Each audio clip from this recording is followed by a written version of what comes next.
Todo ocurrió una cálida noche de verano, de esas en las que, aunque la temperatura es agradable e invita a dar un largo paseo bajo la luz de las farolas, da la sensación de que todo el mundo se ha puesto de acuerdo para encerrarse en casa.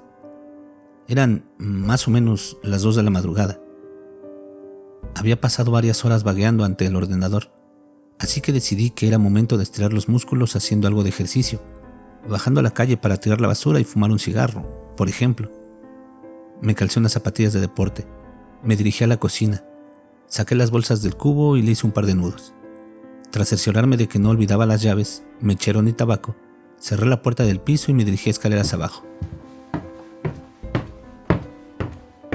Habría podido elegir tomar el ascensor, pero teniendo en cuenta que a esos cacharros les suele dar por pararse de golpe, habría sido un error quedarme encerrado dentro con la única compañía de una maloliente bolsa de basura. Recorrí los pocos metros que separaban mi portal de los contenedores, disfrutando del ambiente de soledad que reinaba en mi calle, unido a la tenue iluminación y a la invisible caricia procedente del asfalto caliente bajo mis pies. Tras meter las bolsas en uno de los cubos, volví a mi portal y antes de entrar, encendí un cigarrillo, disfrutando de cada calado. Mientras oía en la distancia el sonido de ambulancias y coches acelerando, la banda sonora que suena de fondo cada noche en la gran ciudad que es Madrid. Mientras daba buena cuenta de mi cigarro, eché un ojo al gran edificio de viviendas que esperaba mi regreso. Un bloque levantado a finales de los años 60, con paredes de ladrillo rojizo, 6 alturas y una planta de garage bajo sus cimientos, similar a los de cientos de edificios que en aquella época el Ministerio de Vivienda construyó en toda España. Junto al portal, aún se conserva la placa que daba fe de ello. Mis padres fueron los primeros dueños de la casa. Tras el paso de los años, su afán ahorrador les permitió hacerse con un chalet a las afueras, por lo que yo, siendo hijo único, tuve la suerte de pasar a ser el dueño y único habitante de la vivienda.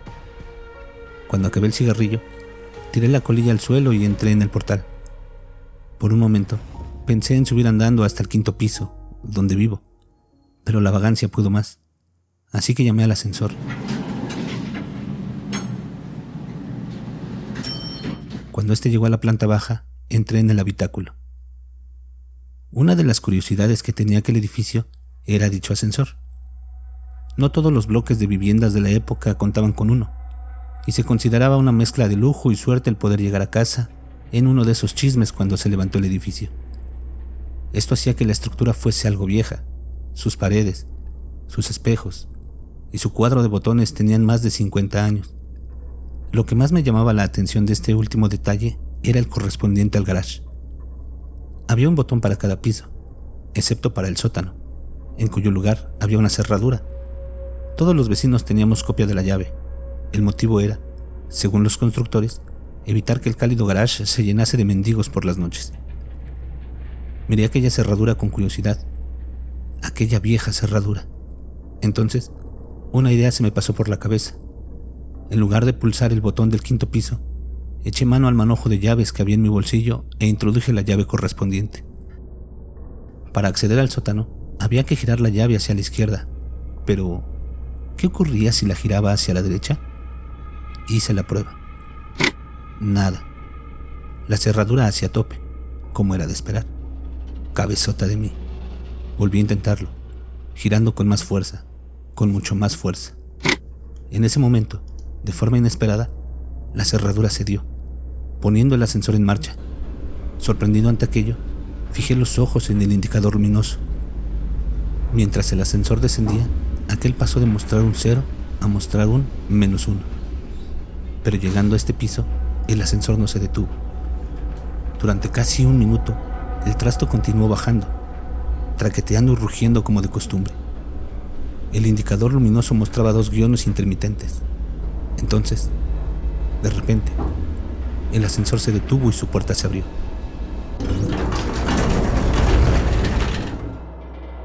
Ante mis ojos se extendía un largo y estrecho pasillo, apenas más ancho que el propio ascensor. La iluminación procedente del interior de este no bastaba para iluminar aquel pasillo, que era engullido por una tenebrosa oscuridad, y no se apreciaban escaleras que llegasen ahí desde un piso superior. «Hola». Mi voz retumbó por las paredes y desapareció en el oscuro espacio. A pesar de que la situación me imponía algo de respeto, la curiosidad ante el nuevo sótano recién descubierto pudo más. Decidido a investigar aquel lugar, encendí mi mechero y abandoné la protectora luz del ascensor. Me giré por un momento y vi que, en aquella planta, no había botón para llamar al ascensor, sino una cerradura. Mosqueado, continué avanzando hacia la oscuridad. El ambiente era denso y húmedo, acompañado de una ligera fetidez. A unos 20 metros, el pasillo torcía hacia la derecha, desembocando en una galería a las que daban varias puertas, como en las cárceles que salen en las películas. Algunas puertas estaban cerradas y otras abiertas, y el suelo estaba lleno de polvo, cristales rotos y otros objetos.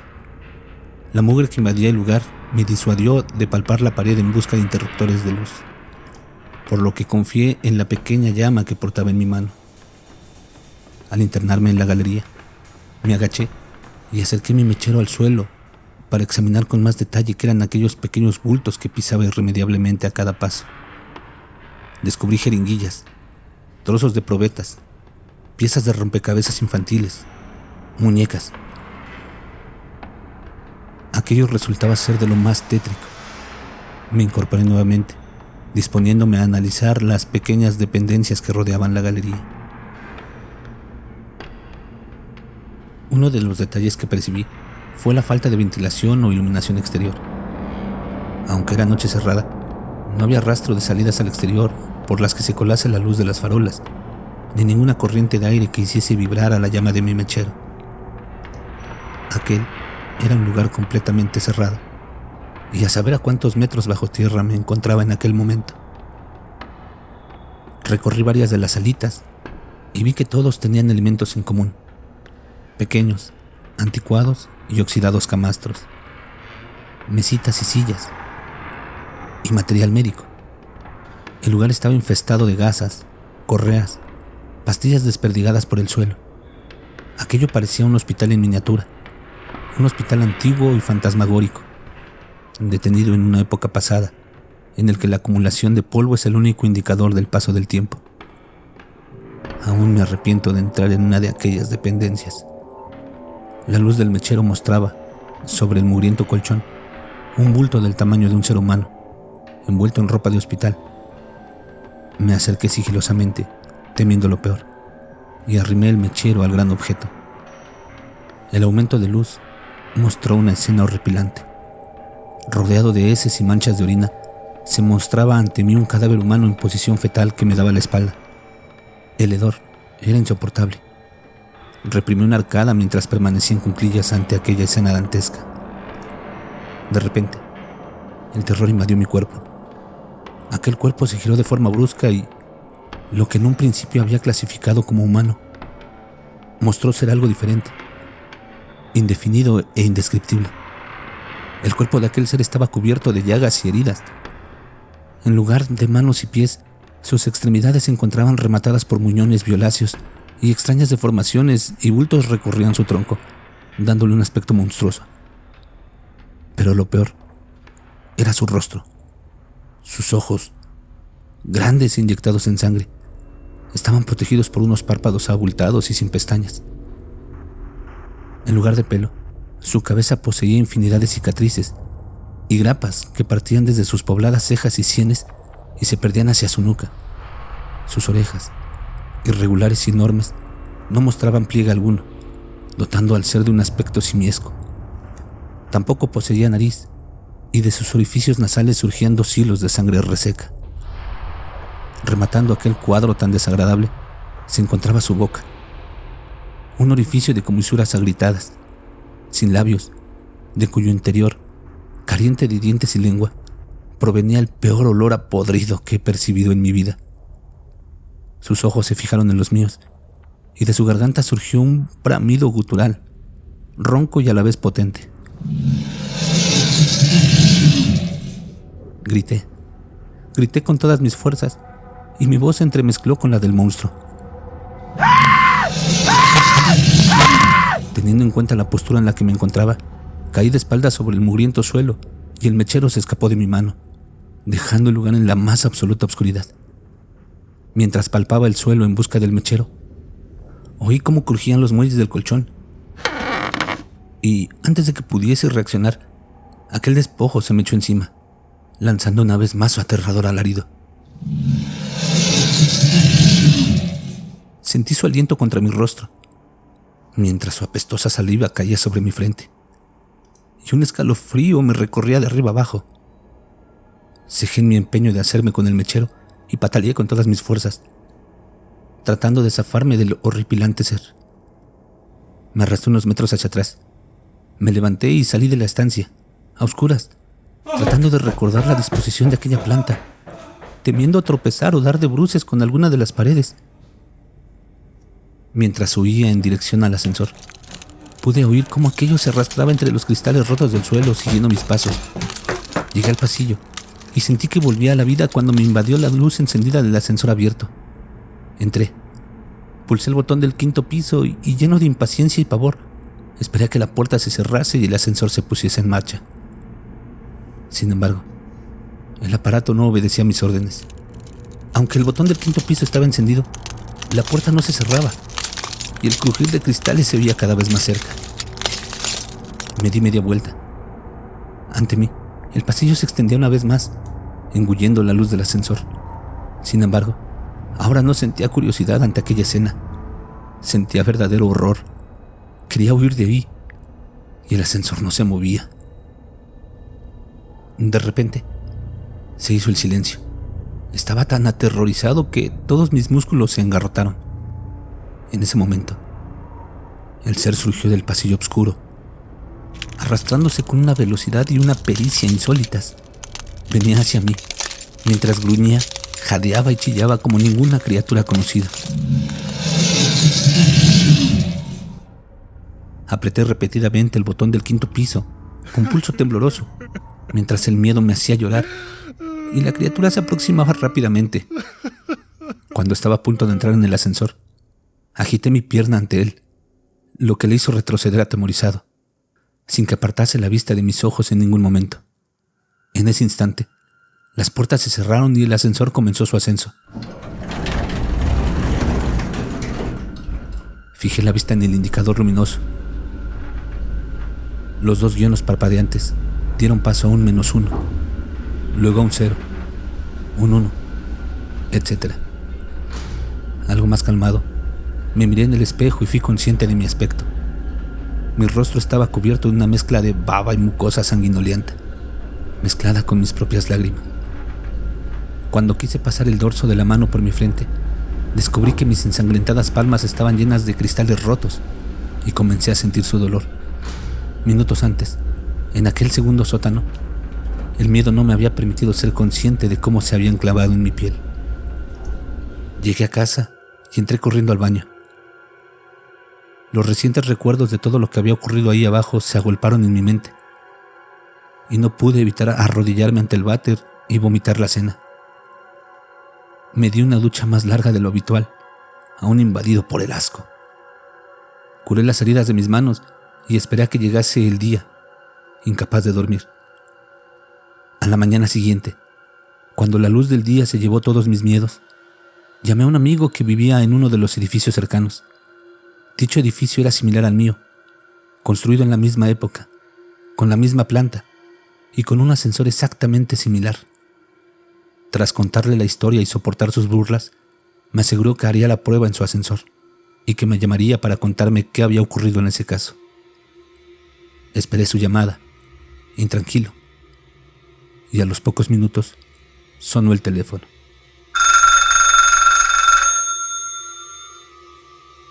Era él, y su voz sonaba entrecortada y temblorosa.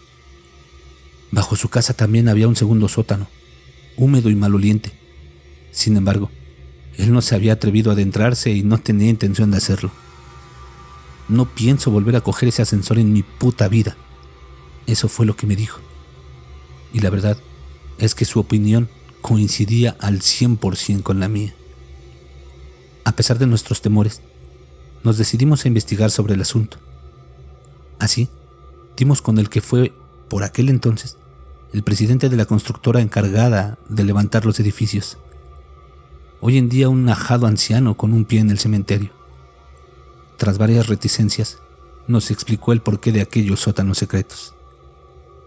En 1966, la recién inaugurada central nuclear de Sorita, en Guadalajara, había sufrido una grave fuga en uno de sus reactores, provocando una nube radioactiva que se extendió por los pueblos de los alrededores. El régimen franquista no podía permitir que la opinión pública tuviese noticia de un fallo en su primera instalación nuclear, por lo que contactó con las parejas jóvenes del lugar, ofreciéndoles trasladarse a Madrid, a los inmuebles en los que mi amigo y yo vivíamos, pues a pocos metros se encontraba un hospital que podría seguir la evolución de dichas parejas y los hijos que pudiesen tener en el futuro. Para disimular aún más la situación, vendieron algunas de las viviendas a gente corriente que no tenía nada que ver con el incidente, como mis padres o los padres de mi amigo, por ejemplo. Sin embargo, la intención del régimen era muy distinta. Conocedores de las secuelas que la nube radiactiva tendría en esta gente, vigilaron cada nuevo embarazo que se produjo entre ellos, supervisando su evolución y haciendo desaparecer a todos aquellos recién nacidos que sufriesen graves malformaciones. Aprovechaban la tranquilidad de la noche para, haciéndose pasar por encargados de mudanzas, llevar a los bebés a su nuevo hogar. Aquellos sótanos, por otra parte, era el lugar perfecto para realizar investigaciones sobre los niños, pues nadie sabía de su existencia.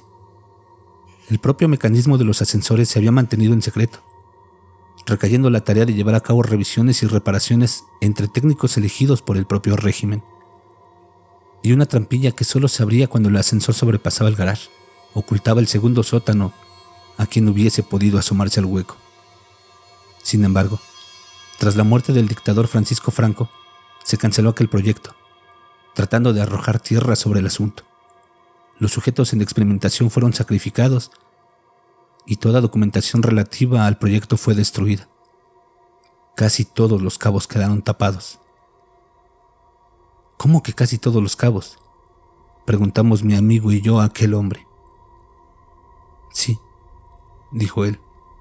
Resulta que, una vez, aprovechando el revuelo de los últimos días, mientras todo el mundo corría arriba y abajo tratando de hacer desaparecer pruebas y evidencias, uno de los niños desapareció sin dejar rastro y nadie más volvió a saber de él. Mi amigo y yo nos miramos aterrados. Nos despedimos del viejo y volvimos a nuestras casas. Y desde entonces, no he vuelto a subirme a un ascensor. Ah, y por si a alguien le interesa, vendo mi casa. Es un 5º piso, muy luminoso, y además tiene ascensor y garage.